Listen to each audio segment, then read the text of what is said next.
alxamdulilah ba maaskale caawa oo habeen ay tahay axad soo geliso sabto ay baxayso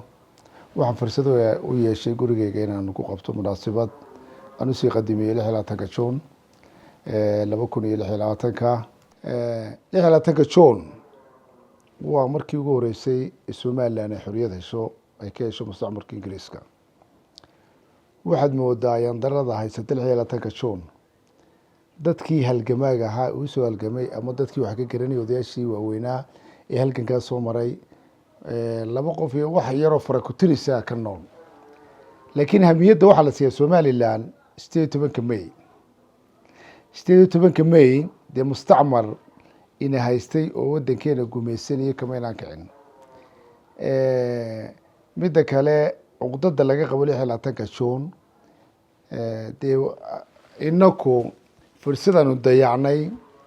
oo xorriyadeeni aanu soo halganay inaku intaan qaadnay aynu ku darsanay gobolada koonfureed ee Soomaaliya in lagula coloobay 16 Juun oo munaasabadeeda ma ogtahay hoos loo dhigo waa ayaan daro dadkii dee u soo halgamay ama weynaa ama gobonimada waxay tahay ma ogtahay halganku waxay tahay garanayna ilaahay naxariis jannaha ka waraabiye waanta weynaga hooseena way dhinteen. 16 Juun kulay aniga hamiyad weyn bay leedahay waa taariikhda aan dhashay anigu 60kii markii calanka aynu ka qaadanay Ingiriiska mustacmarka iska saarnay sida hooyaday abahay sheegeen waqtigaa baan dhashay alxamdulilah oo aniga dee kullayba xasuus gaar ah ayay igu leedahay 16 Juun.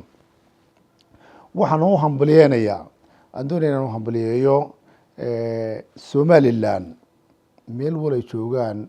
gudaha iyo dibadba 16 Juun in la weyneeyo oo sida loo weyneeyo ama loo xuso 18 May in iyadu dee iyadaa dhashay 18 May 18 May dayacadaynu dayacnayno ku xorriyadeeni goon isku taageeni aan la soo noqonay ayuunbaa dadka weyneeyaana waa dhalinyaro dee iyagu ku garaadsaday 18 May ama laga dhaadhiciyey laakiin 16 Juun in lagu dhigo iskuulada oo dhalinyarada loogu dhigo oo lagu dhigo inay tahay waqtigii ugu horeysay Somaliland xornimo ay hesho mustacmarkiina ay ka qaadatay gobonimadeeda weeyaan. marka waxa aan ku talin lahaa ama aan leeyahay marka hore anoo usii qadimiyo waxaan leeyahay hambaliyo waan hambaliyeynayaa 16 Juun 16 Juun xuquuq weyn ayay nagu leedahay haddaynu nahay Somaliland goon isku taagan imanka aynu keenay waa iyadaa ka horeysay. waxaa kaloo ku darayaa 16 Juun markii aynu qaadanay la soo noqonay mustacmarka aynu ka qaadanay xornimadeena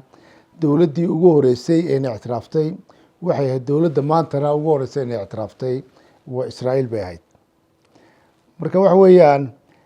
dee inaku diin inaguma ictiraafin laakiin siyaasad ahaan iyo halgan ahaan iyo dowladaha adduunka oo dhan gaali iyo muslim intaa cilaaqaad waa la leeyahay. marka dadku inta badan waxay u arkaan markayna Israa'iil bana ictiraaftay xagga diinta ay soo galaan. marka waxa weeyaan siyaasiyan ayaa inagu ictiraaftay waad ogtahay caalamka ama jimciyadda qurumaha ka dhexaysa ama qaramada midoobay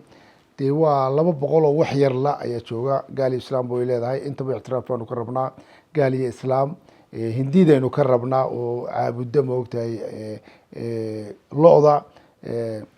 kuwan Israa'iiliyiintu dee towraad bay haystaan oo diin bay haystaan oo ilaahay quraankiisa nagu sheegay 4 kutub ee ilaahay soo dejiyey inaan aaminayba ku jiraan. laakiin waxaynu ictiraaf ka rabnaa oo doonaynaa hindida inaynu anana ictiraaf oo ilaaqaad aynu yeelano ma ogtahay siyaasiyana. marka waxaan leeyahay 16 Juun dadku meel walay joogaan baa weyneeyaan ha xusaan dadkii iyo dhalinyaradan maantana ka dhaadhiciyaan 18 May inay ka daaweyn tahay oo ka mudan tahay 16 Juun. waxaan xaggana hambaliyo uga dirayaa Somaliland iyo bariska ama xafladda lagu qaban doono magaalada London taas oo aan aad iyo aad u daneynaynay inaan xafladda ka soo qayb galno aniga iyo Ruqiya iyo dhalinyaro badan oo kale iyo odayaal kale iyo magac kule Somaliland oo la weyneyno dhalinyarada oo xuska kala soo qayb galno. laakiin nasiib darrada waqtigii oo gaaban oo ma ogtahay oo laga gaarsiin fiisooyinka la helo ayaa ma ogtahay dib noo dhigtay. marka xagga aad joogtaan waan idinku hambalyeynayna waan idin garab taagannahay niyaddaan idinkala soconaa qulubtaan idinkala soconaa waxaan idin leenahay halgankaa iyo barnaamijkiina asaa guulaysto waan idin garab taagannahay wax allaaliya wixii hool iyo aada nooga baahataana